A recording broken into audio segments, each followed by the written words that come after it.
It's meme time, it's meme time. Gather all your friends, it's meme time. It's meme time, it's meme time. The only cure for sadness.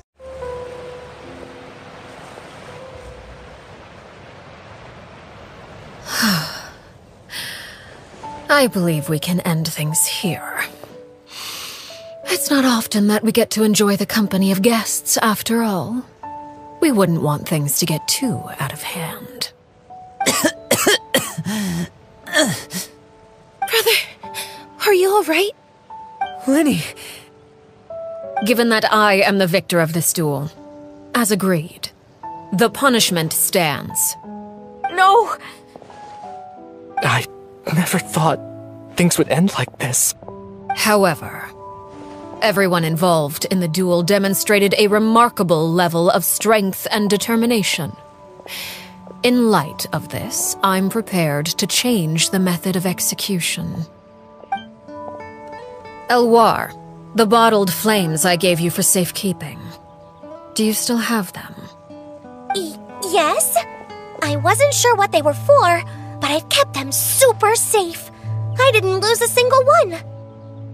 Wonderful. Then, in just a moment, I'll have you administer them. Bottled flames? Indeed. They're the product of a secret experiment. Under certain special circumstances, flames can be extracted from my person and preserved.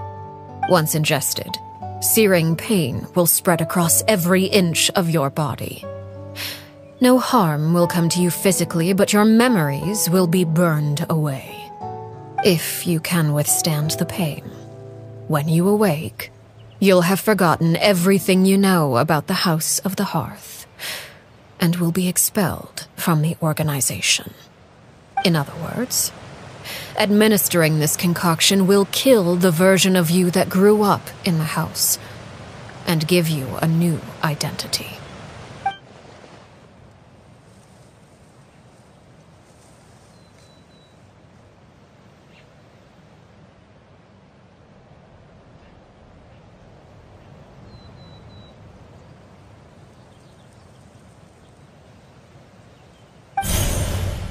Memory is a mysterious thing indeed.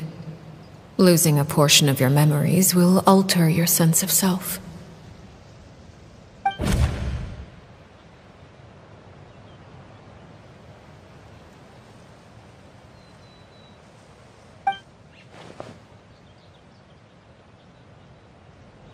So, you're just letting us go, Father? You misunderstand. Memories are extremely important. Once consumed by flame, the version of you standing before me will die, and our secrets will die with you. So no, I don't intend to just let you go, because the person who survives will be nothing but a stranger. Even so, I won't have to live in fear anymore. I'm sorry, Father. I'm sorry I let you down, but I really... Don't cry, Filial. You haven't left the house yet, so there are still rules to be followed, yes? Remember what I taught you. Anger makes you impulsive, sorrow causes you to waver. Don't let yourself be controlled by your emotions. Of course. I'll remember. Dry your tears, and go pursue the life you really want. Yes, Father. Chaplot, Foltz, Elwar. Take them back to Poisson. And bring Lenny and the others as well. I prepared 3 extra vials of bottled flames. As for whether to take them, the choice is yours. Goodbye, children. The next time we meet, I will no longer be your father. Thank you for all you've done for the house. I hope you have bright futures ahead of you.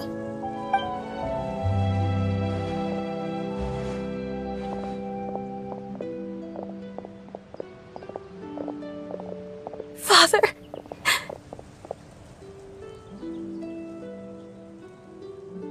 Let's go.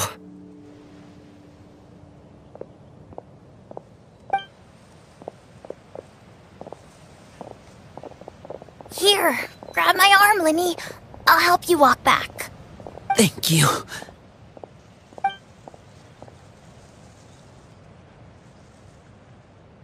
Clairvy.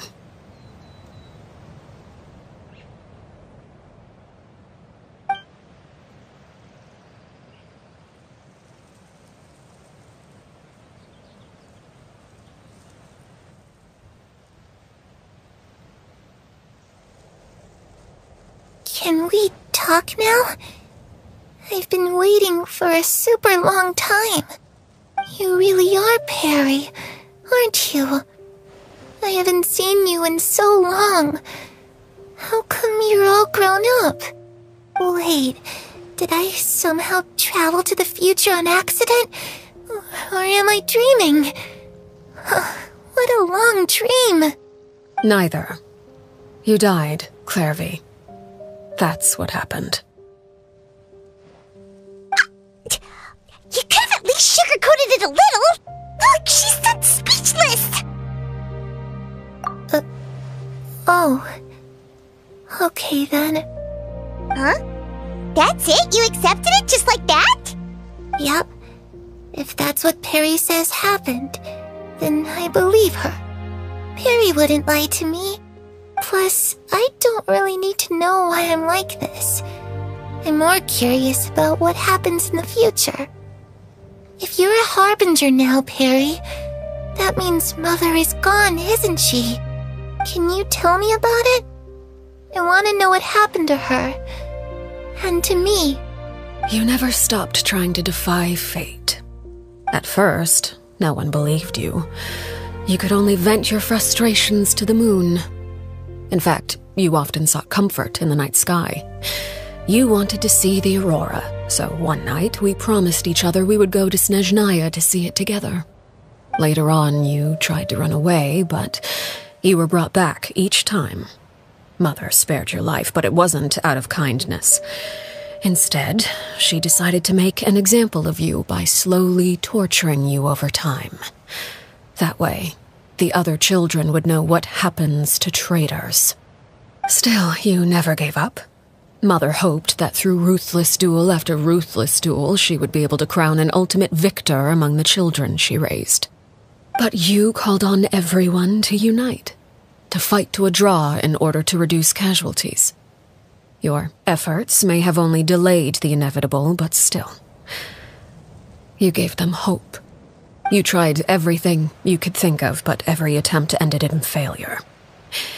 Still, you never turned your sword on Crucibina, and you never turned it on me. On that gloomy day, you told me, "For the last 16 years of my life, I've done everything I can to fight for freedom. But now, I realize that the only freedom I truly possess is the freedom to choose to die." I never imagined I would say something like that. I must have been feeling really worn down. But somehow, I still think I understand. According to Mother's plan, only one of us was going to make it until the end. And I always hoped that person would be you. If I could do it all over again, I still don't think I would make a different choice. Even when I first met you, I knew you'd be able to do what I couldn't. Is that so? Even now, I'm not sure I truly understand what kind of freedom you were trying to pursue. But as the head of the House of the Hearth and as the children's father, I've tried to give them the most basic of freedoms. The freedom to choose their own fate. It's something I discussed with the Eudex of Fontaine. The children who want to leave the house will have their memories wiped clean of all secrets pertaining to the organization. In return, they will be allowed to live a normal life in Fontaine without being prosecuted for their past. Of course, I won't simply hand freedom to them on a silver platter. They have to fight for it and prove themselves worthy of it. Only freedom that is earned has true value. That's more than enough. That's exactly the kind of life I was fighting for. You know, Perry, I think you're a pretty amazing king, and a really great father, too. I'm really happy that you're the one who took over the house. I guess I do have one regret, though. I still haven't seen the outside world.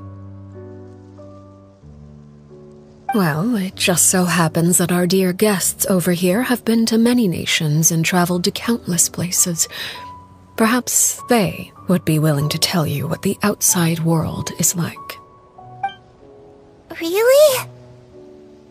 Of course! We've traveled all over the place. We've got so many stories, we could probably talk your ears off for 3 days straight!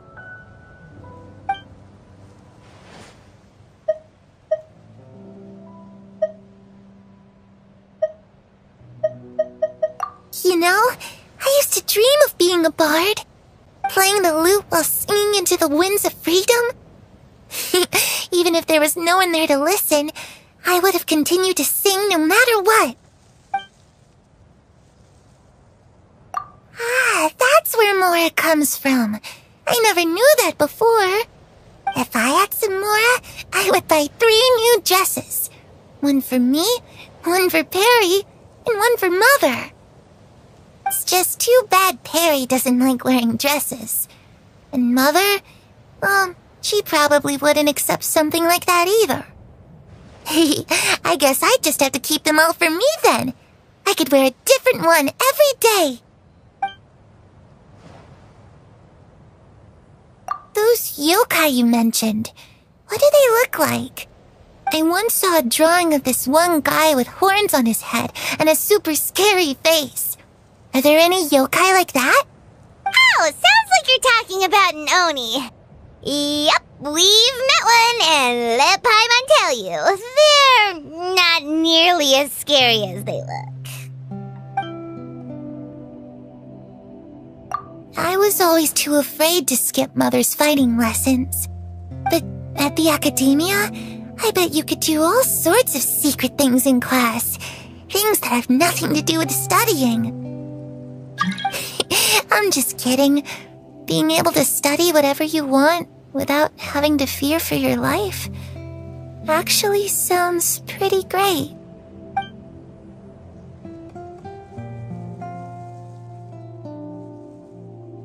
The situation was super dangerous. Lenny and Lynette were accused of committing a crime, and they were going to have to stand trial at the Opera Epicles. Oh no! That must have been hard for all of you. What happened next? Don't worry. We were able to turn the situation around super quickly. All thanks to Detective Paimon, of course. How'd you do that? Come on, tell me. Okay, so it was like this. After the failed magic show, we rushed to the scene and...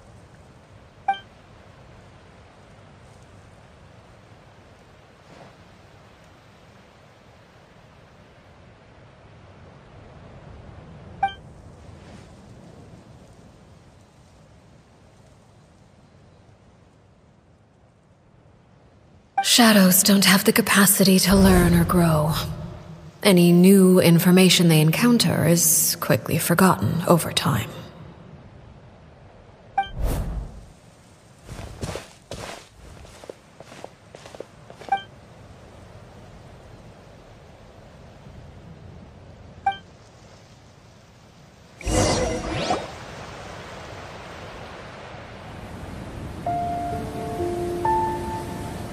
Clairvy, you've worked tirelessly from the shadows to overthrow the House of the Hearth.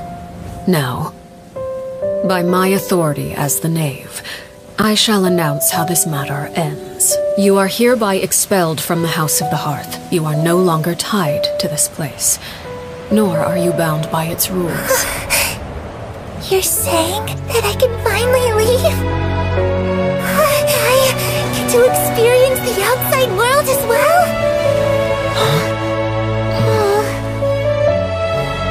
Oh, I almost forgot. There's no getting older for me. Still, seeing who you grew up to be makes me really happy, Parallel. Take care of yourself. Goodbye. May we meet again someday.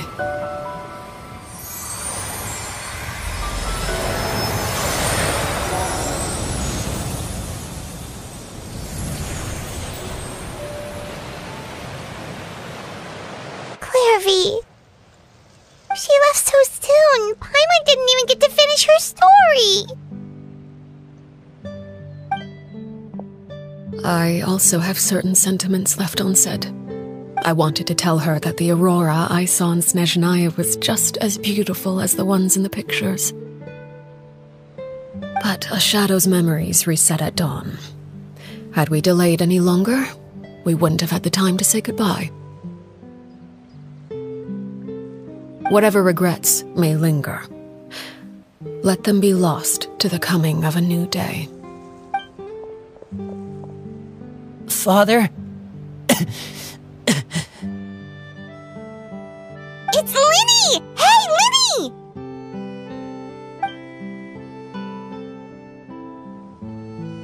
What is he doing back here? Let's go check it out.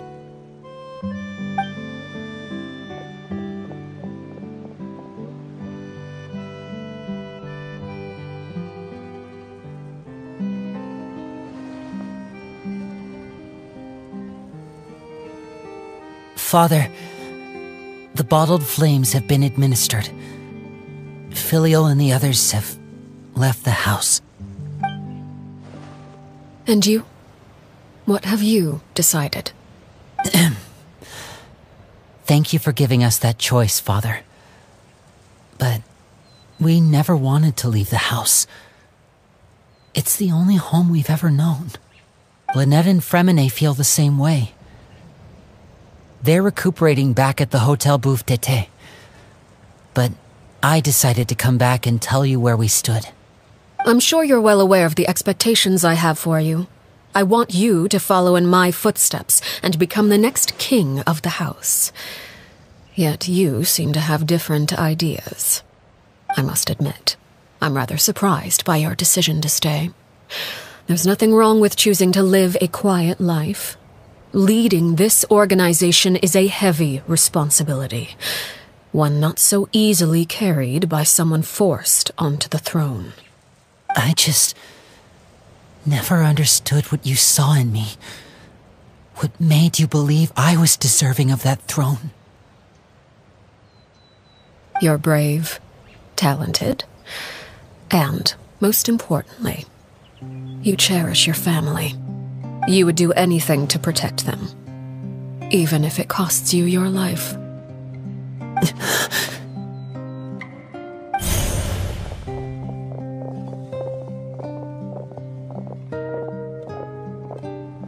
Speaking up back there was so brave of you, Linny.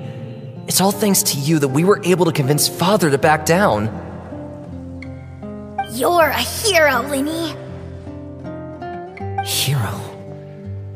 Father is the real hero. Had Father gone all out during the duel, there's no way I would have walked away with my life. She must have had it all planned from the beginning, from the very moment she suggested a duel. I'm not deserving of that title. I'm not strong enough or smart enough. You're wrong. In my opinion, all you need to be deserving of the throne is conviction and the necessary strength to act on it. We may have different ideas of what it means to be a family, but you can hardly be said to lack conviction. What you truly lack is strength. For someone of your talent, though, that's something that will come with time. Even without that strength, you still chose to face me in a duel, even though the odds were stacked against you. That capacity to honor your convictions is what I truly see in you. Father. No one knows what the future holds, what tragedy or triumph may be in store. Being at the head of this organization requires the strength of will to face whatever comes. Caution will only hold you back. If reaching a certain standard were required to go after what you want, I would never have succeeded in killing my predecessor. Back then, there was still a considerable gap between our abilities. Strength may decide the ultimate victor, but those who let a lack of strength dictate their decisions or undermine their convictions will never be worthy of the throne. I understand, Father. Thank you. Children must grow up to surpass their parents. Only then can a family continue to flourish. The road ahead is not an easy one, so I'll ask you one last time. Are you certain you want to stay? You've done so much for me, Father, and that kindness must be repaid. Plus, with Project Stuja at hand, there are many dangers ahead, and I, for one, don't intend to back down. Protecting my family at all costs. That's my conviction. Then you're welcome to stay. As for Project Stuja, you need not be too concerned. If those cowardly businessmen and heartless dignitaries try to take us down, I'm prepared to teach them a lesson. Having members who longed for the light was our organization's last weakness. With those members no longer among our ranks, the House of the Hearth is like a spider hiding in the shadows. We need only wait for our prey to come to us. At present, our imperative is to use their plan to our advantage. In doing so, a crimson moon shall rise amid the frigid blizzards of winter. No demonstration of loyalty shall go unrewarded, and no sacrifice shall be in vain. As for the two of you, whether we meet again as friend or foe, I'll remember the camaraderie we shared in this moment. No matter how arduous the journey ahead, I hope we both reach our desired destination. L is for lovers who love one another. A is for ass, of which I like to eat. U is for you're the only one for me. G is for the only gamer I see. H is for happy, I always feel it when you put it together. What do you get? Put it together. What do you get? What do you get? What do you get?